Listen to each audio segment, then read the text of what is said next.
চারিদিকে বেজে উঠেছে যুদ্ধের দামমান মতন ভোট যুদ্ধ। সেই ভোট যুদ্ধে সপ্তগ্রামে বিজেপির হয়ে যিনি উপস্থাপিত হয়েছেন আপনাদের সামনে, সেই বহু পরিচিত স্বরাজ ঘোষ। আমরা পেয়ে গেছি স্বরাজ ঘোষ মহাশয়কে আজকে মগরাতে তার পরিচয় পর্বে। এই পরিচয় পর্বে ওনার সাথে একটুখানি কথা বলার চেষ্টা করব। নমস্কার, আপনাকে নিউজ ওয়ান বাংলায় অনেক অনেক স্বাগত। নিউজ ওয়ান বাংলাকে আমারও অনেক অনেক ধন্যবাদ। এত বড় একটা যুদ্ধ, ভোট যুদ্ধ, তাতে আপনি এবারে প্রার্থী, কীরকম সাড়া পাচ্ছেন? দেখুন, যুদ্ধে যখন নেমেছি, যুদ্ধে আমরা জেতার চেষ্টা সবাই করে, যে যুদ্ধতে একটা পক্ষকে হারাবে, একটা পক্ষ জিতবে।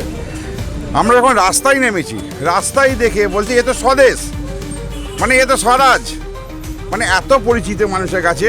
বলছে কি একজন বাইরে থেকে বিদেশ এসছে, বিদেশ থেকে যে এখানে স্বদেশে আসছে, স্বদেশে তার জায়গা নেই। যিনি বিদেশে এসছে, বিদেশ থেকে স্বদেশে এসছে, তাকে সেই বিদেশে পাঠিয়ে দেবে।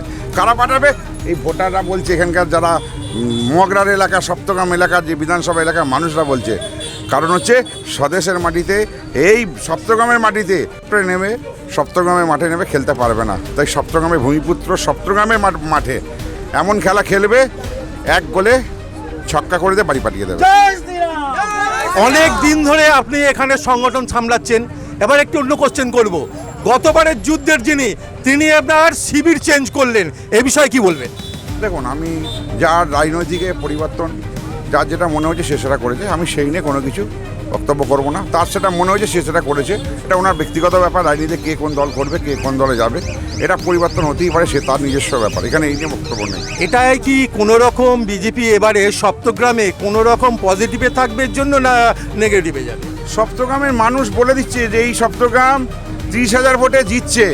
আরও দিন যত গড়াবে, ভোটের জেতার যে অঙ্ক, সেই অঙ্ক কিন্তু বেড়ে যাবে। এখানে সপ্তগ্রামের মানুষ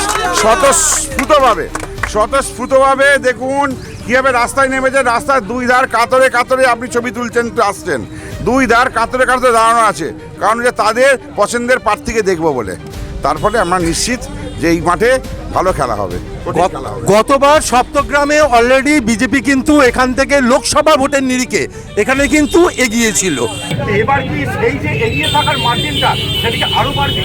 বিপুল ভোটে জয়যুক্ত করবে সপ্তগ্রাম বিধানসভা। এবং আমার যারা কর্মী আছে এখানে, যারা আমার নেতা আছে, একটা কর্মী বলবো না আমি, আমাকে ভারতীয় জনতা পার্টি একটা বিশ্বের সর্ববৃহৎ পার্টি এবং ভারতবর্ষের সবথেকে বড় দল আমাকে সেই দলের একজন সৈনিক হিসেবে সপ্তগ্রাম বিধানসভায় পাঠিয়েছে লড়াই করার জন্য।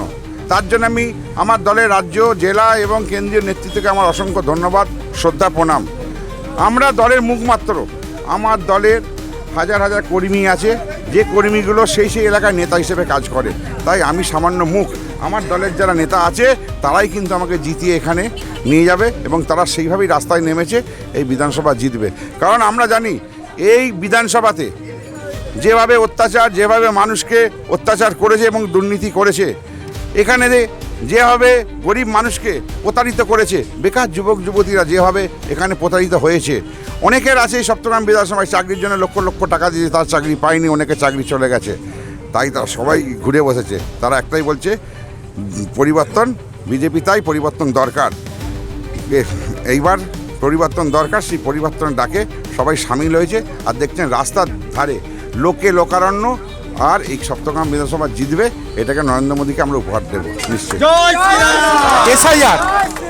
এসআইআর এত বড় একটা পর্ব, এসআইআর বিষয়ে কি বলবেন? দেখুন, ওইটা আইনত ব্যাপার আছে, এই বিষয়ে আমরা কিছু বলবো না। এসআইআর কি কোনো অ্যাডভান্টেজ ফর বিজেপি হবে? এই এসআইআর নিয়ে এটা তৃণমূল কংগ্রেস রাজনীতি করছে, আমরা এই নিয়ে রাজনীতি করছি না। এটা মমতা ব্যানার্জি প্রথমে ক্যা করেছিল, তারপর চুপ হয়ে গেল। এটা তৃণমূল কংগ্রেস এই সমস্ত নিয়ে রাজনীতি করে, ভারতীয় জনতা পার্টি এই সমস্ত নিয়ে রাজনীতি করে না।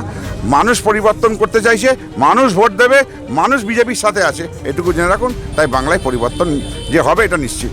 স্বরাজ ঘোষ বর্তমানে ভীষণভাবে প্রত্যয়ী, উনি একদম কনফিডেন্ট নিয়ে নিয়েছেন, উনি এখান থেকে জিতছেন। আপনাকে অনেক অনেক শুভেচ্ছা। আবার আপনার ইন্টারভিউ নেব একদম সেই মঞ্চ থেকে, সেই আশা নিয়ে শেষ করলাম নিউজ ওয়ান বাংলা।